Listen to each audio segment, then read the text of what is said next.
नमस्कार मंडळी, मी वर्षा येवले माझ्या चॅनलवर तुमचं खूप मनापासून स्वागत करते। चला मग आजच्या रेसिपीला सुरू करूया। गॅसवर कढाई ठेवली आहे। कढाईमध्ये 2-3 चमचे तेल टाकून घेतलेलं आहे। तेल छान कडक गरम करून घ्यायचं आणि तेल गरम झाल्यानंतर तेलामध्ये 1 चमचाभर बटर टाकून घ्यायचं आणि सोबतच चिमूटभर जिरे टाकून घ्यायचे। जिऱ्यासोबत 5-7 बारीक कट केलेल्या हिरव्या मिरच्या टाकून घ्यायच्या आणि सोबतच मध्यम आकाराचे 4 कांदे बारीकसर कट करून टाकायचे। आता छान 2-3 मिनिट कांदा लो टू मिडियम गॅसवर परतून घ्यायचा। कांदा परतत आला की लगेचच 1 चमचा अद्रक लसणाची पेस्ट टाकून घ्यायची, जी मी उकळात कुटून घेतलेली आहे। एकदम फाईन नाही, थोडीशी आबडधोबड कुटलेली आहे। हलकी कांद्यासोबत अद्रक लसणाची पेस्ट परतून घ्यायची आणि सोबतच 1 बारीक कट केलेली शिमला मिरची, 1 मोठा टोमॅटो बारीक कट केलेला टाकून घ्यायचा। छान 2-3 मिनिट परतून घ्यायचा।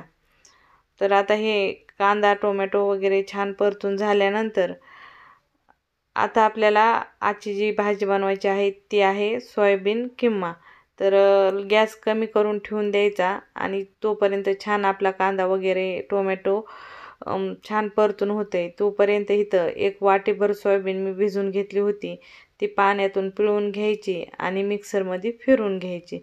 तर आता इथं तुम्ही पाहू शकता मस्त कांदा टोमॅटो वगैरे परतून झालेलं आहे। तेल सेपरेट व्हायला सुरुवात झाली आहे। तर आता लाल तिखट, धना जिरा पावडर, हळद पावडर, चवीनुसार मीठ आणि सोबतच 1 चमचाभर पावभाजी मसाला आणि थोडासा गरम मसाला टाकून घ्यायचा। आता हे मसाले छान मिक्स करून घ्यायचे, फक्त अर्धा मिनिट, नाहीतर खाली कढाईला चिटकतात। आणि लगेचच कप भरून पाणी टाकून घ्यायचं। छान पाण्यासोबत मसाले मिक्स करून घ्यायचे आणि आता आपण जी मिक्सरमध्ये सोयाबीन फिरवून घेतलेली होती ती सोयाबीन इथं टाकून घ्यायची। आता सोयाबीन टाकल्यानंतर छान सोयाबीन मिक्स करून घ्यायची आणि सोयाबीन मिक्स केल्यानंतर आता आपण इथं पाणी टाकून घ्यायचं। तर इथं सोयाबीन मसाल्यासोबत जितकी छान मिक्स करून परतून घेतान तितकी छान भाजीला टेस्ट येईल। तर तुम्ही पाहू शकता मस्त सोयाबीन परतून झालेली आहे। तर आता 1 ग्लासभर पाणी इथं सोयाबीनमध्ये टाकून घ्यायचं। आता पाणी टाकल्यानंतर छान मिक्स करून घ्यायची सोयाबीन। तुम्ही पाहू शकता छान मस्त मिक्स करून झालेली आहे। आणि आता वरतून परत थोडासा बटर टाकायचं। या भाजीमध्ये थोडंसं बटर जास्त वापरायचं, म्हणजे भाजीला टेस्ट खूप भारी येते। तर बटर टाकल्यानंतर आता गॅस पूर्ण लो टू मिडियम ठेवायचा आणि लो टू मिडियम गॅसवर छान 5-6 मिनिट ही भाजी शिजून घ्यायची, म्हणजेच सोयाबीन किमा शिजून घ्यायचा। तर 5-6 मिनिटानंतर या पद्धतीने तुमचा सोयाबीन किमा तयार झालेला असेल।